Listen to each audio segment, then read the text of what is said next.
is really as good as his, physics guidance. Anyway, so you get the idea, right? The difference between significant tinnitus that you might seek help and insignificant tinnitus, you're aware of it, but it's not really bothering you. Stress, based on 12,166 people.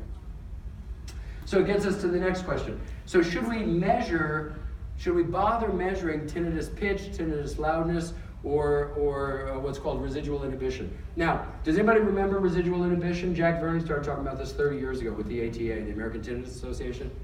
Nobody remembers? Okay, so here's how it works. You've got a patient who's hearing tinnitus, and you give them like a shh, and when you turn it off, first of all, when it's on, shh, they don't perceive their tinnitus because they're hearing the shh. When you turn it off, their tinnitus is gone.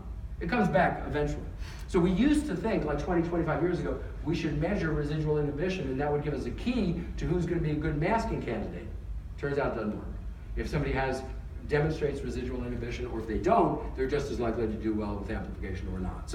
But the question is, should we measure these things? And the answer is yes, but it's a convoluted answer. Because when you do something clinically that doesn't matter, you can easily make the case that you shouldn't do it.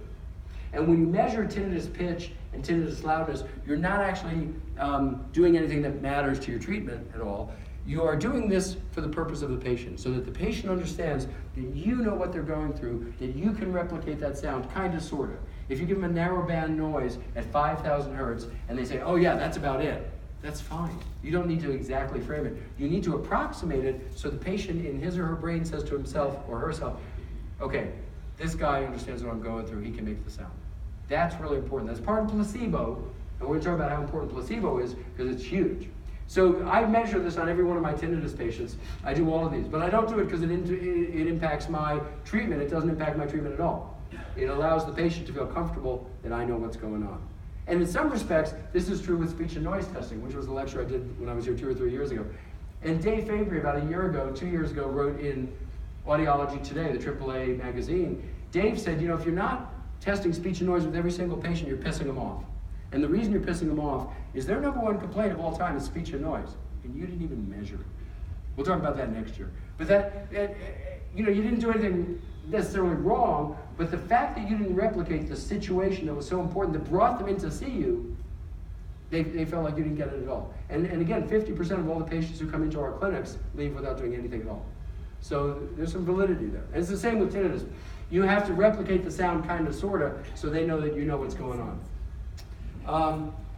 Despite the fact, now this is February 2016, 40 subjects, 70 years of age, 80 years in total. But these guys were looking at this, and they said there's no significant association between hearing loss of patients with presbycusis and pitch or loudness of tinnitus. So the fact that somebody has presbycusis or does not, and the fact that they hear it at 5,000 hertz or 4,000 or 6,000 or 12,000, and it's in an SL of 2 dB or 18 dB, it's kind of irrelevant to what you're going to do. But you must record those numbers. It's very, very important because it helps the patient feel at ease, and they're under a lot of stress. That's why their tinnitus may be manifested. So, what else causes tinnitus? Well, everything you've ever heard of, right?